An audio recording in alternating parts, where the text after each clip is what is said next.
Hi students, I am Upasana Rajput. Welcome to win study. तो students कैसे हैं आप सब? आई होप आप सब अच्छे होंगे। तो आज हम स्टार्ट करने जा रहे हैं एक्सरसाइज 5.2 का क्वेश्चन नंबर 14। तो देखिए हमें क्वेश्चन नंबर 14 में क्या बोल रहा है।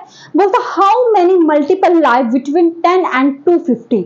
यानी कि हमें 4 के ऐसे मल्टीपल बताने हैं जो 10 और 250 के बीच में आते हो, मतलब 10 एंड 250 के बीच में लाई करते हो। ठीक है, अब देखो मतलब क्वेश्चन हमें क्या बोल रहा है कि जैसे ये 10 है और मान लो ये 250 है ना, तो इसके बीच वाले बताने, ना तो आपने 10 लेना है और ना ही आपने क्या करना है 250 वाला लेना है। इसके बीच के, समझ आ गया, इसके बीच के नंबरों की बात की गई है। ठीक है, अब देखो मेरी बात सुनिए बेटे,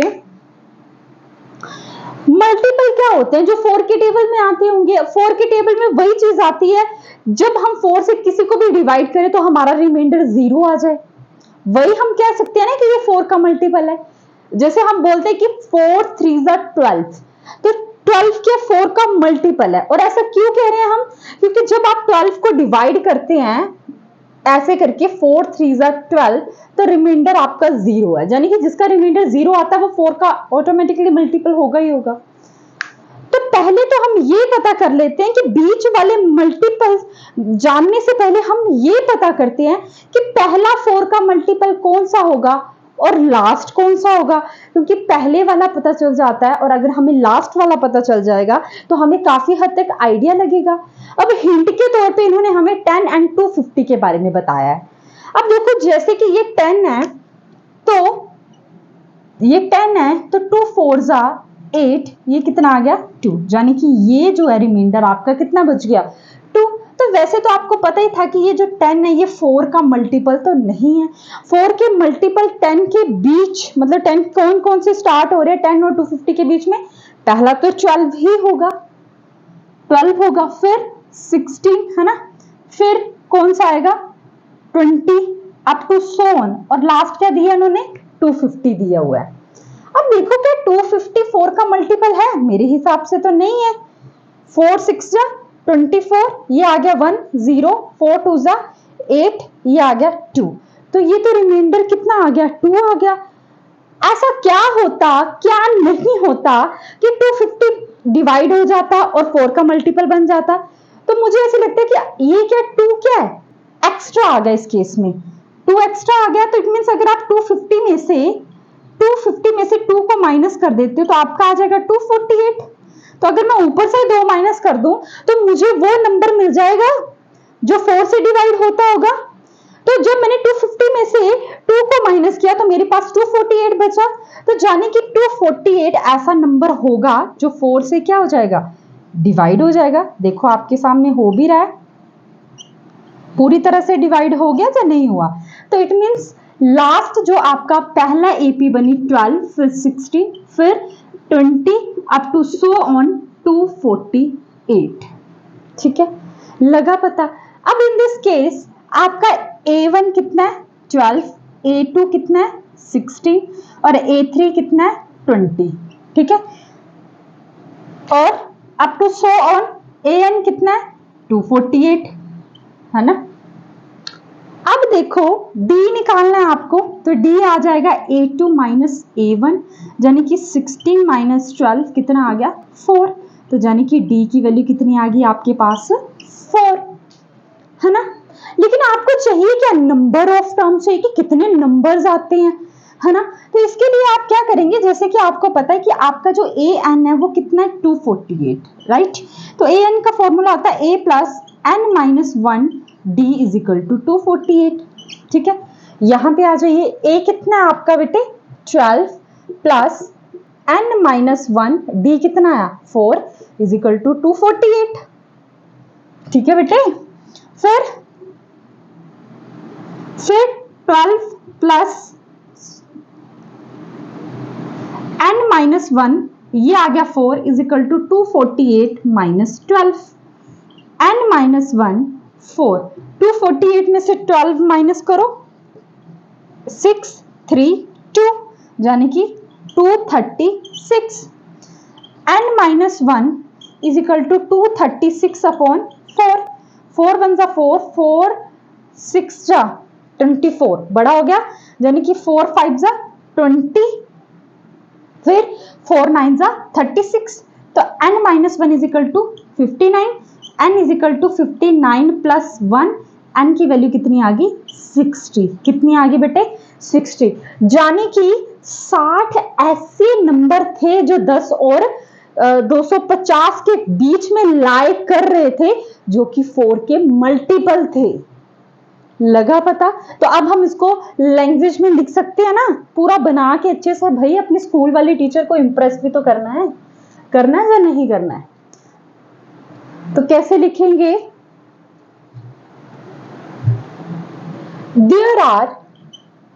there are 60 multiples, there are 60 multiples of 4 between 10 and 250। ठीक है, तो नोट कर लीजिए अगर आपको लगता है कि ये नोट करने के लायक है तो। तब तक मैं देखती हूँ वीडियो सही चल रही है, एकदम अच्छी चल रही है। ठीक है,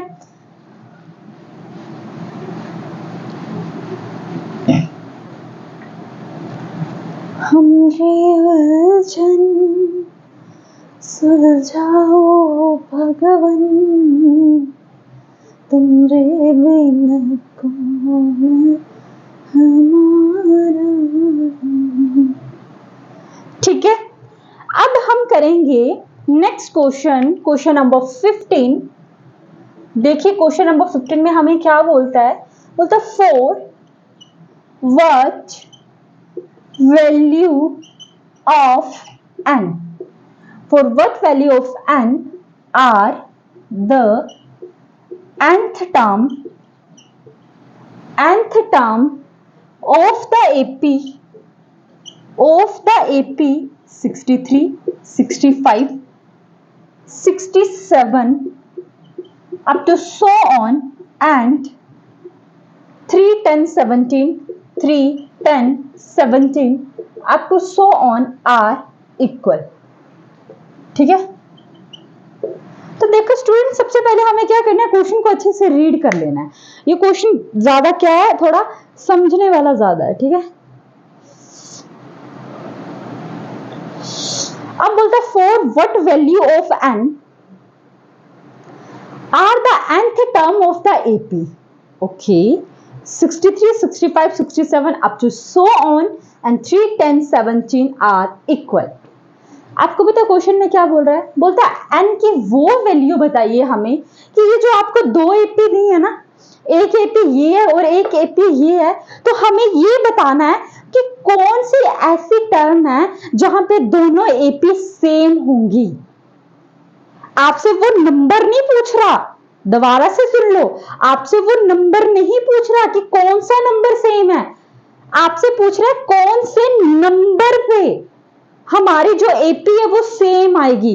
पहले नंबर पे तो देखो, पहले नंबर पे ये 63 है, ये 3 है, तो पहले नंबर पे तो सेम नहीं है ना। दूसरे पे 65 है, ये 10 है, तीसरे पे 67 है, चौथे पे 17 है ना। तो बोलने का मतलब ये है कि कब ऐसा वक्त आएगा, कौन सी ऐसी टर्म होगी जिस नंबर पे दोनों एपी का नंबर सेम आएगा। समझ आया क्वेश्चन? आई होप आया ही होगा। बाकी अब बोलता है let nth term will be equal.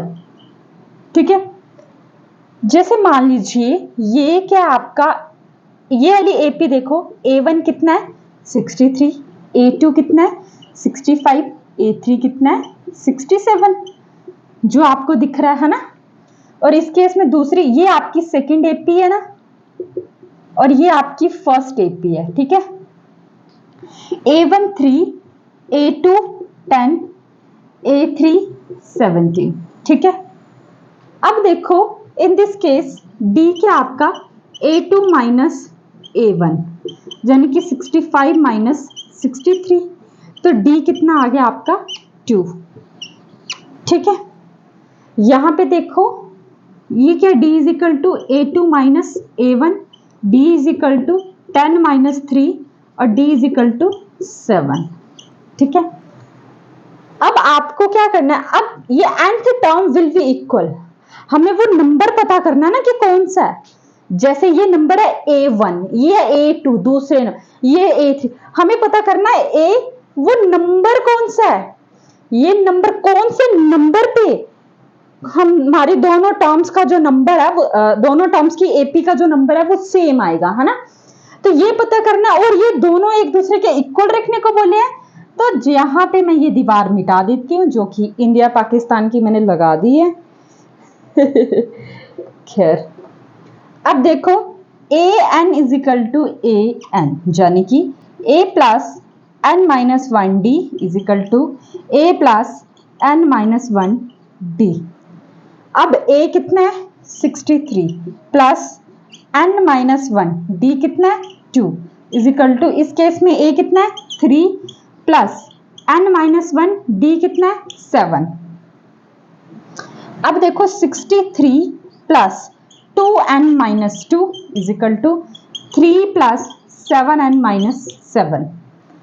फिर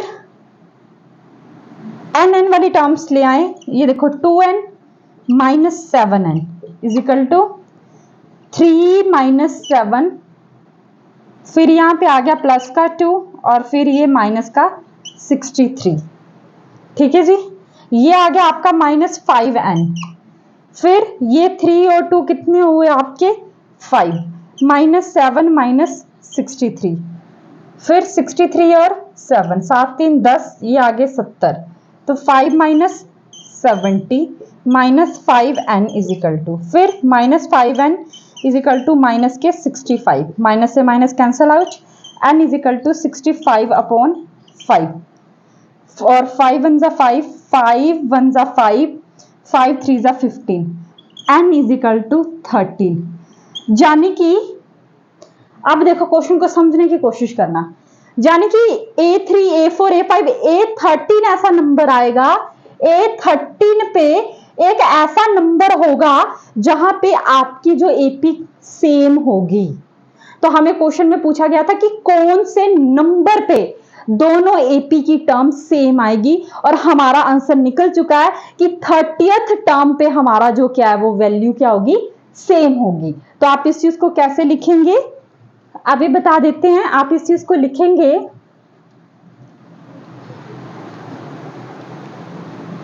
the value of n is equal to 30। ठीक है, तो आई होप स्टूडेंट्स कि आपको आज का लेक्चर में मजा आया होगा। और रही बात लाइक सब्सक्राइब की, तो अगर आपको वाकई में लग रहा है कि मेरे चैनल को सब्सक्राइब करना चाहिए तो जरूर करें, बाकी कमेंट जरूर करें, मुझे मेरी खामियां भी बताएं, क्योंकि आपका एक कमेंट मेरे मोटिवेट को बढ़ाता है और अगले दिन मेरे अंदर इतना साहस होता है कि मैं आपके आगे वीडियो बना सकूं। And thank you so much मेरी वीडियोस को देखने के लिए।